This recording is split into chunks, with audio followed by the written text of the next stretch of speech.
Welcome to Grandpa Hill's True Stories. I'm sitting on the front porch with two of my grandchildren and my son-in-law. And my daughter is walking another grandchild back and forth in the yard.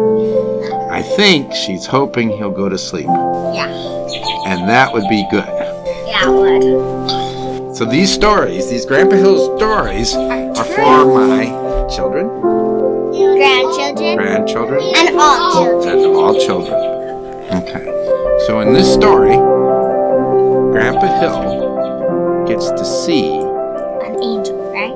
an angel. Wow. You gotta remember, it's my story. Oh. But you could say some things. It's Okay. All right. So this story took place in 1987, maybe 88. But we were at a parish mission. What's that? That's where the parish invites people from all around the area, and they'll have speakers come in that are usually priests, okay?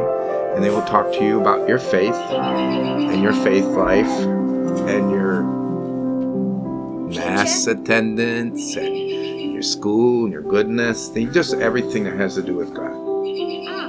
All right? That's a mission, a parish mission. So this was in the Burnsville. The church was in Burnsville, but I don't remember the name of the church. But it was really a lot bigger than St. John the Baptist over in Savage, Minnesota.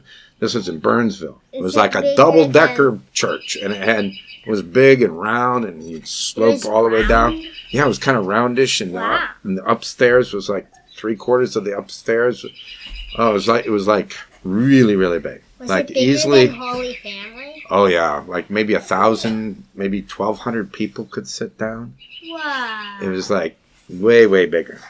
And the pews were kind of curved a little bit. And I was sitting, I went to the parish mission the first night. I think it was 2 or 3 nights that we went. But I went there the first night, and I'm pretty sure I was there with the 4 children, which would be Patricia, Brian, and Mommy? your mom, and Rebecca. Okay, so the 4 of them and Grandma, which she wasn't Grandma yet. She was just my wife, Mary. So we're all sitting about 6, 7 pews back. Were you squished? No, not squished, but the place was full, and I was sitting on the end. I was always sitting on the end in case I had to take a child out. So I'm sitting there, and the priest is talking, and he's giving this talk about your belief in God and your trust in God and all this other stuff. And I'm doing my best to listen and everything. And then that's when the angel came. Why right then? Now, I call it I'll tell you a little bit about what he was saying. But just as he was asking for volunteers, I was a little bit distracted. I looked to my right. I'm on the right end of the pew. And this form, it looked like just a lot of energy. Like it was really, like electricity, but not like sparking and going zzz, zzz, zzz, nothing like that. It was just, and it wasn't floating. It was just like moving, like it was walking, a couple of steps. Then it sat down next to me. And I thought you were at the end. Right, I'm at the end, but I'm at the end of where you can kneel, and then there's a little bit more where it didn't have a kneeler, because it's a curved bench. And this being sat down, and that part, I looked to the right a little bit, and I saw it, and then I looked away immediately. Were you scared? No, I was just really shocked, and when I went to look back again, it sat down next to me. Not real close, like about this far. Oh, okay. Okay, so first I look, then I look away. Then the priest is asking for volunteers. Yes. And I figure, I don't really want to volunteer. So I'm going to look at the priest's shoes, and then he won't see me looking away like I don't want to be pecked. And he won't see me looking at him like I want to be pecked. I'll be just looking at his shoes, and he won't even see me. But he did see me. Ah. And he asked me, How about you? Would you come up? Oh. And then I looked to the right though. Was the angel still there? And that whatever was there, I call it an angel, it was gone. Wow. Like it had never been there. And now I have to go up and do this volunteer thing. So why was it there? I don't know. I think it was there maybe to put me at ease, but sure didn't get me to settle down. But I did feel like, wow, why is it there? Yeah. Just like you said, why is it there? What is it, first of all, and why is it there? It didn't make me like worried inside, like scared, like you were saying. So it was comfortable to be there. It was calm. It didn't move like real quick, like darting around like a UFO or something. It was just kind of come down and just like you would be if you came in and walked in and sat down. So then I volunteered, or I said yes, and I come up and I walk down the little cement aisleway there. I'm at the foot of the altar, before there's 2 or 3 steps to go up, and the priest is up there at the top. And this is the same priest that baptized your Uncle Andrew. Okay. Turns out later. But he looks at me as he's talking to all these thousands of people, and he asks me, do you know me?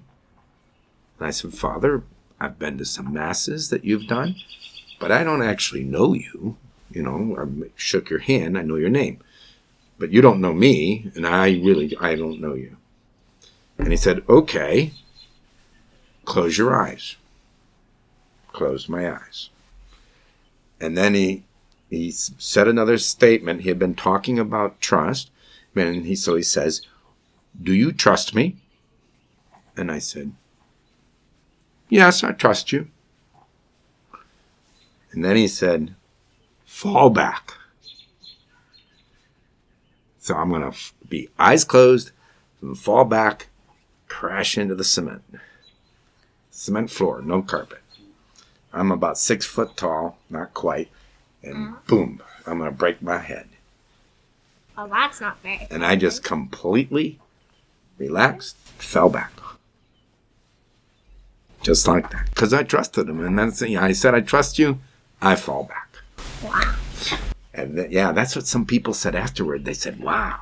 Now, he had a couple of his helpers come out of the pews and stand behind me and caught me.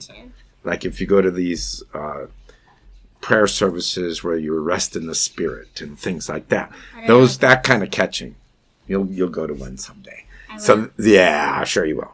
So then they stood there. They had caught me, and I'm going like, wow. And everybody's really happy, and I was so trusting, and I had such great faith. And they're all just like, and I'm going like, maybe I was just kind of not too bright because I could have really got hurt. I think that like spirit thing that you saw prepared you for that. Maybe. It could have.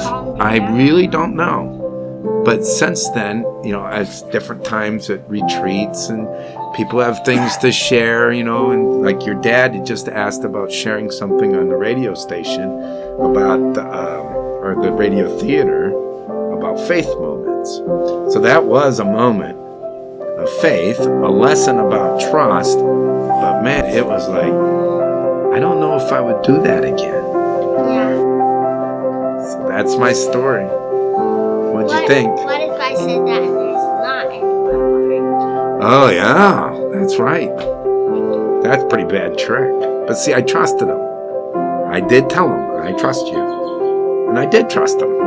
I had no reason to think that in front of all those people, he would ask me about trusting him and then he'd hurt me. I wouldn't have expected that. Now, if it was my brother or something, he said, do you trust me? Yeah. Boom. That maybe, or something might happen. Like Lucy pulling the football away. Yeah, do you don't trust me? Pull away the football? No, I did trust him. I have had people fool and trick me before because I gave them trust when I shouldn't have because they really weren't trustworthy. But in this case, I trusted them. Can you do another story? We'll see. Okay. See what we got there. You guys don't have to go to bed. I think that is a very good one.